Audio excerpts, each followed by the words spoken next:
Hi, this is Jerry. This is my story, and I narrated it. They leave as boys, and they return as men. This is an excerpt from Chapter 18, The Tunnel Rat. Sergeant Clark signaled me to freeze. He mouthed tunnel and pointed to the grass-covered sticks. Sergeant Clark picked up the door to the tunnel and threw it aside. "Da hang hey la chet," Sergeant Clark shouted down into the tunnel several times. He turned to me and explained, "That means surrender or die." A distant voice came back and repeated hysterically over and over, "Toi la mot nong dang." I think he's saying he's a prisoner. I think he's a farmer. I could see a plan forming in the sergeant's eyes. He was getting excited. "General Carlin wants reconnaissance. This is the perfect opportunity. We can free the hostage and get any maps and plans of a build-up." Then he turned to me and said, "I want every piece of paper you can find down there." I stiffened as another white-hot shot of adrenaline rushed through my veins and slammed my ass shut. It almost blinded me this time. I began to tremble. Sergeant Clark put his hand on my shoulder. "Powers, real courage is doing what needs to be done even when you're afraid. I've watched you, Powers." He smiled. "You get the juice like I do. It's your best friend when you're faced with danger. It makes your senses extremely focused. You're like me. When you see danger, you immediately go into survival mode." Yeah, I thought, but you're an adrenaline junkie, and I don't go looking for it. Once you face your fears and prove to yourself you have courage, it will show in everything you do for the rest of your life. This is it, I thought. It's my chance to keep my promise and make Mom and Dad and Susie proud. Oh, God, I really don't want to go down in that fucking hole. I started trying to calm my nerves. "I'll do it," I shouted out. I asked myself, why in the fuck did I say that? I answered, "This is my chance to prove myself and make them proud."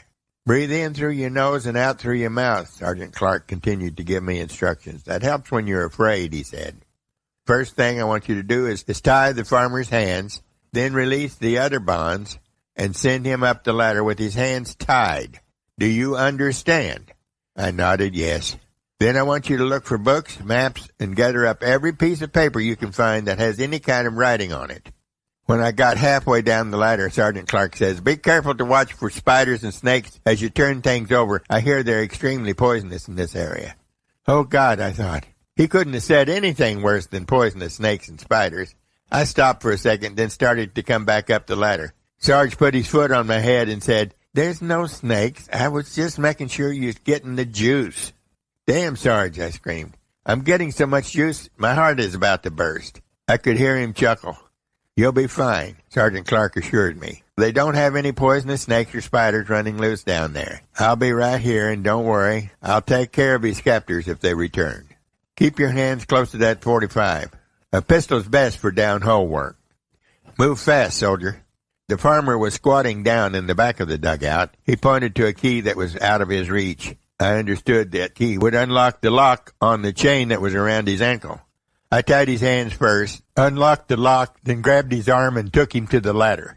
So I pushed him far enough up the ladder that Sergeant Clark could grab his tied hands and pull him out. I went through everything like a high-speed maniac. I tore up their bedrolls and rucksacks. I stopped dead in my tracks, almost in shock when I saw the American name tags displayed like trophies. I had a vision of a gook dancing around with his tags around his neck, bragging to his friends about his kills. I found a leather satchel under a pile of dirty clothes. "I think I found what you want, Sarge," I shouted back toward the entrance. He didn't respond. I quickly started up the ladder. As my eyes cleared the top, I saw the gook on top of Sergeant Clark. Oh, God, they were struggling over Sarge's M16. Sarge's head was bleeding. His eyes blinked like he couldn't see. He was almost unconscious, but still wouldn't give up his weapon. I threw the satchel at the farmer. When he saw I was about out of the tunnel, he gave up the struggle and grabbed the serrated knife Sarge carried in a scabbard on his belt. He jumped up and ran at full speed to find cover in the bush. "Kill him!" Sarge screamed hysterically. "Don't let him get away. He'll bring back a bunch of his gook friends, and they'll kill you and me and—" He choked a little from shouting and screamed, "All of us! Track him down and kill him. That's an order." I spotted him. He had traveled about 60 yards already. I was running full blast, closing on him fast. Just before the gook slipped into the elephant grass, the little bastard looked directly at me and smiled. He knew, and I knew, this was kill or be killed. Only one of us would survive. Hi, this is Jerry. I hope you were enticed by Chapter 18, The Tunnel Rat. My book is available on Amazon.com in 3 formats.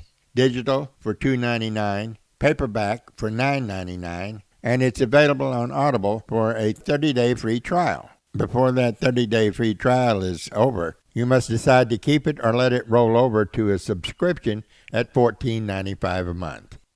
If you would like to purchase one of the available formats, go to Amazon.com, put the title of the book in Amazon's search bar, and place your order. Thank you for sharing your time with me.